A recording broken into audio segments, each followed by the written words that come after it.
Olá, bem-vindos a esta explicação visual. Hoje, nós vamos direto ao ponto e mapear um dos registros genealógicos mais antigos da história da humanidade. Vamos seguir passo a passo as gerações que vieram logo após o dilúvio, registradas no capítulo 10 de Gênesis. Pensa nisso como uma gigantesca árvore genealógica do mundo antigo. Vamos começar? A narrativa começa de forma muito objetiva, dizendo exatamente o seguinte: ora, estas são as gerações dos filhos de Noé, Sem, Cã e Jafé, e a eles nasceram filhos depois do dilúvio. Esse é o nosso ponto de partida puro e histórico. O texto já estabelece logo de cara os três grandes pilares de toda essa descendência.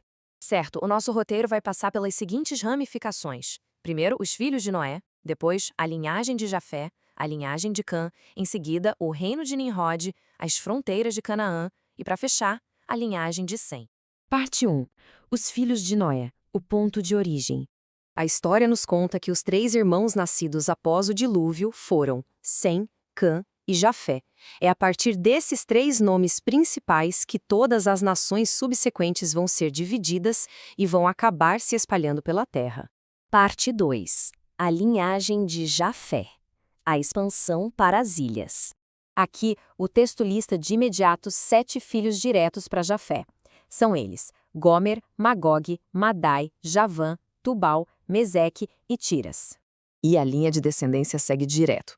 De Jafé passamos para o seu filho Gomer, que teve Askenaz, Rifate e Togarma. E só para registrar do irmão de Gomer, o Javã, vieram Elisá, Tarsis, Quitim e Dodanim. O mais interessante aqui é o detalhamento geográfico. O texto relata que, através dessas famílias, foram divididas as ilhas dos gentios nas suas terras. E tudo aconteceu de forma muito organizada. Cada grupo de acordo com a sua própria língua, com as suas famílias e formando as suas nações nas regiões costeiras. Parte 3. A linhagem de Cão. Cuxi, Misraim, Puti e Canaã. Mudando agora para o segundo ramo, Cã teve 4 filhos. O texto então entra nos detalhes das linhagens de Cuxi e de Misraim. Os filhos de Cuxi foram Sebá, Havilá, Sabitá, Raamá e Sabtecá. Por sua vez, Raamá gerou Sebá e Dedã. Já a linha de Misraim gerou Ludim, Anamim, Leabim, Nafetuim, Patrozim, Caftorim e Casluim. Tem até uma ressalva histórica curiosa ali. O registro avisa que foi de Casluim que saíram os filisteus. Parte 4. O reino de Nimrod, o poderoso na terra. Neste ponto, a gente faz uma pequena pausa na lista de nomes para focar numa história bem específica dentro dessa linhagem. Cuxi gerou Nimrod, e a descrição dele é totalmente diferente do resto da genealogia. O texto diz que ele foi o primeiro a ser poderoso na terra. Ele é descrito como um caçador poderoso diante do Senhor. A fama dele era tanta que virou até um ditado na época, como Nimrod poderoso caçador diante do Senhor. E ele foi, na verdade, um grande construtor de impérios. A história faz questão de listar as cidades que formaram a base desse reino, lá na terra de Sinar. O império dele começou centrado em Babel, Érique, Acade e Cauné. E a expansão territorial continuou firme. A narrativa diz que daquela terra saiu Assur, que edificou cidades gigantescas. Nínive, a cidade de Reobote-Ir e Calá. A história também menciona Rezem, que ficava bem entre Nínive e Calá, destacando que essa mesma era uma cidade muito grande. Parte 5. As fronteiras de Canaã. A dispersão das famílias. Voltando para a linhagem de Cã, o texto agora lista com todo o cuidado as famílias cananeias antes da dispersão delas. Canaã gerou Sidom, o primogênito, e depois Et. E a lista continua com o Jebuseu, o Amorreu, o Girgazeu, o Eveu, o Arqueu, o Sineu, o Arvadeu, o Zemareu e o Amateu.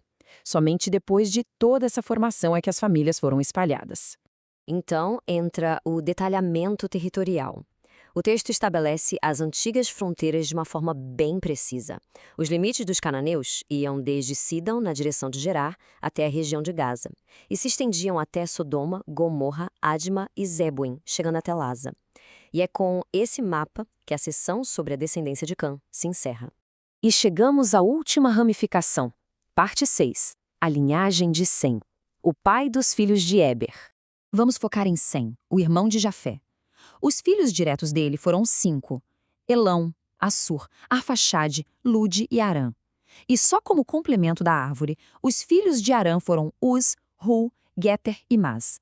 Daqui para frente, a narrativa mostra um passo a passo direto e ininterrupto nas gerações. Começa em Sem, a linha desce por Arfaxade, que gerou Salá, e Salá, por sua vez, gerou Eber.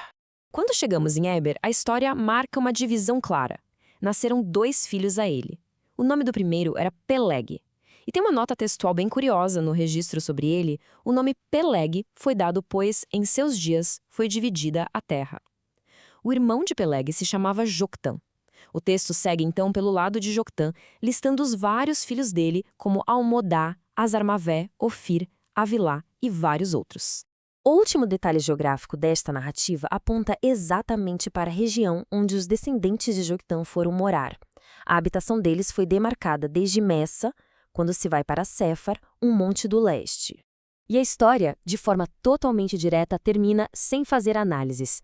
O registro encerra essa gigantesca árvore genealógica da mesma maneira que começou, finalizando com as seguintes palavras: Estas são as famílias dos filhos de Noé, segundo as suas gerações em suas nações, e por estas foram as nações divididas na terra depois do dilúvio.